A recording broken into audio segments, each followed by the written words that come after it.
good afternoon and a very warm welcome to State of Business on Art Television. I'm Hishain Ali and let's have a look at the headlines first. Country's demand for liquid milk can be met by the local dairy industry, assures local dairy manufacturer.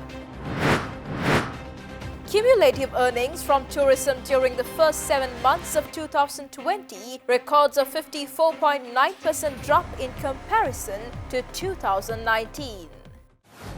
News in detail. President Gotabaya Rajapaksa stresses that plans should be formulated to generate 70% of the country's total electricity requirement from renewable energy sources by the year 2030. President expressed these views at a discussion held at the Presidential Secretariat yesterday on the future plans of the State Ministry of Solar, Wind and Hydropower Generation Projects Development. During the meeting, it was highlighted that the annual increase in electricity demand in the country is 6% and that the energy demand is expected to increase rapidly with the launch of development projects. At a time all countries in the world are moving away from fossil fuels such as coal and petroleum to renewable energy due to climate change, President pointed out that renewable energy sources should be used as much as possible to pave the way for future generations to enjoy the benefits of sustainable development.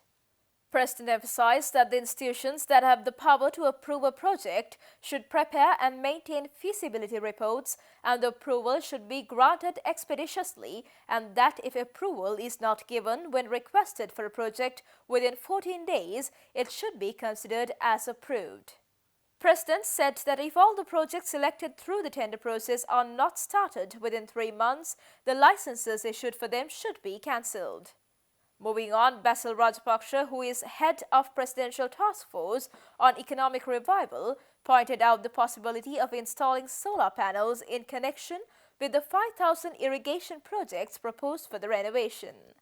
Furthermore, it was noted that the construction of wind farms in Mana, Punarin and Siambalandur is aimed at adding a significant percentage of renewable energy to the national grid. President also stressed that the government should do all it can to encourage private entrepreneurs to start wind or solar power projects. Chairman of Palwatha Dairy Industries Limited, Aryasira Vikramanayake, stresses that there is no need of importing milk powder if Sri Lanka makes use of the all 1.3 million dairy cattle in the country.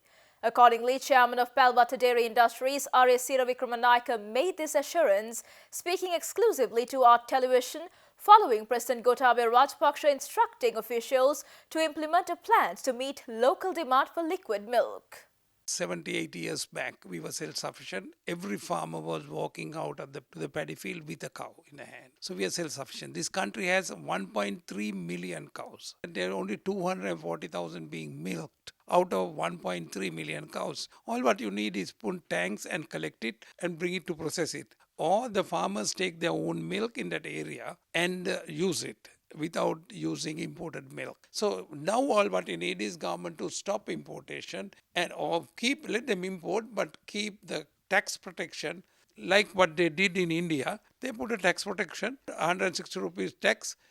Milk is made in India and the largest producer in the world and the largest single producer in the world. So we can be same and because same background and save this $400 million that is going out of this country. Milk powder should not be kept more than 6 months because after 6 months it gets spoiled on its own. Any powder packet from overseas has 2 years life. Then that only confirms how much of chemicals in it. So we have enough milk in this country. In keeping with President's vision, we need to get this country self-sufficient.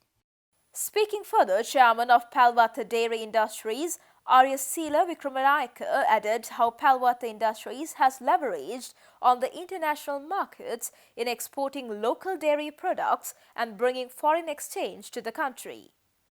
Any given time, I have 100 tons of milk powder in our store while we are moving 15 to 20 tons daily to Colombo and other outlets. And there is a backlog. And butter, same.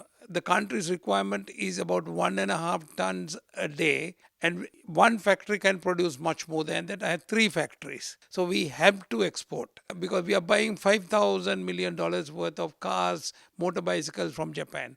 And they also have to buy something from us. And so is to Japan for butter and milk powder to China, because China is a total import of milk powder and China should be buying it because we have about $6,000 million worth of loans, debts and buying various goods from China. So they had to trade with us because this central bank is releasing money. And then the government, they also must ask, government must say, okay, we are buying so much, at least buy milk powder and butter. That is how we earn foreign exchange. That is how we save dollars to this country. Stay tuned for more news right after this commercial break.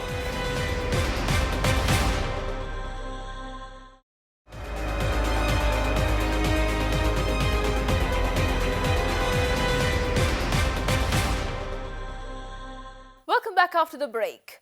The latest central bank report shows that the earnings from merchandise exports surpassed $1 billion mark in July this year for the first time since January 2020 and recorded a positive year-on-year growth for the first time since February 2020. Meanwhile, the level of gross official reserves of the country has increased to $7.1 billion by end of July 2020 with the receipt of the SARC Finance Swap Facility from the Reserve Bank of India. Accordingly, the CBSL report states that merchandise imports remain subdued with the continuation of restrictions imposed on the importation of non-essential goods, recording a decline of 24.6% to $1,294 million. The deficit in the trade account has narrowed by $509 million in July 2020 to $209 million from $717 million in July 2019. In the meantime, earnings from merchandise exports continued to increase to $1,085 million in July 2020 from $894 million that was recorded in June 2020, with the gradual recovery of both domestic and global supply and demand chains and efforts by the government to support the export industries. Meanwhile, earnings from agricultural exports increased significantly in July 2020 on a year-on-year basis, and except unmanufactured tobacco and seafood, all subcategories of agricultural exports recorded increases. Industrial exports also recorded a growth in July 2020 year-on-year for the first time since February 2020. On a year-on-year basis, earnings from merchandise exports recorded a growth of 8.7% in July 2020, and this positive growth, observed for the first time since February 2020, emanated from the increased earnings from all three major categories of exports, namely agricultural, industrial and mineral exports. Central Bank also highlighted that a substantial increase was observed in workers' remittances in July 2020, recording the highest amount of monthly remittances since January 2018. Subsequently, no tourist arrivals were recorded for the fourth consecutive month in July 2020 due to the airports and seaports remaining shut for tourist arrivals in view of the COVID-19 pandemic. Hence, cumulative tourist arrivals remained at 507,311 during the first 7 months of 2020 compared to 1,124,150 arrivals recorded during the corresponding period in 2019. Accordingly, cumulative earnings from tourism, which are estimated based on tourist arrivals, remained at $956 million only during the first 7 months of 2020, recording a drop of 54.9% from the corresponding period of 2019. Nevertheless, workers' remittances continued to increase, recording a growth of 12.2% in July 2020 year-on-year to $702 million. However, on a cumulative basis, workers' remittances declined by 5.5% to $3,682 million during the period January to July 2020 in comparison to the corresponding period of 2019. The government is in a plan to invest 2 billion rupees to boost cargo capacity at the Bandaranaike International Airport with a huge expansion of over 100%. Civil Aviation and Export Zone Development State Minister D.B. Chanakya made this revelation when he was questioned over the new plans for the aviation sector. The government has decided to invest 2 billion rupees to boost cargo capacity at the BIA by 100% to facilitate international trade and to enhance Sri Lanka's hub status in South Asia. State Minister said that the expansion at Cargo Village in Katunaika will increase current capacity from 250,000 metric tons to 500,000 metric tons per annum. He also added that the project is expected to be completed by the first half of 2022. According to the central bank annual report, cargo movements declined by 8.2% to 246,406 metric tons last year from 268,496 metric tons recorded in the previous year. According to the State Minister, a stakeholder meeting had been conducted recently on expansion of cargo operations at BIA, and the expansion project is now at procurement stage. Airport sources also confirmed that Airport and Aviation Services Limited is in the process of constructing a new cargo import terminal and cargo village gateway entrance building with state-of-the-art facilities. The State Minister further added that they also have plans to digitize the entire process and introduce a new system at the cargo village at BIA to increase efficiency. Sources also added that a feasibility study on the special scanners that are needed at the airport to facilitate international trading is being conducted. Stay tuned for stock updates.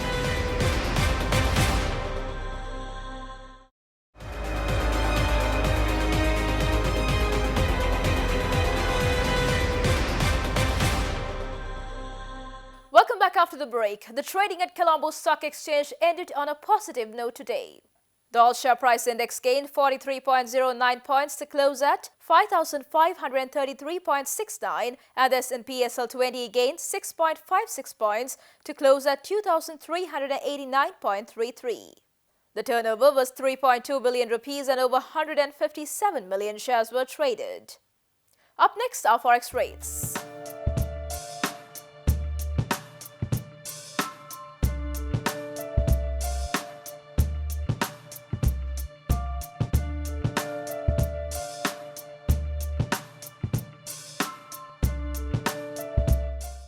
And that's all news for today. See you tomorrow with State of Business at the usual time. Until then, take care and good night.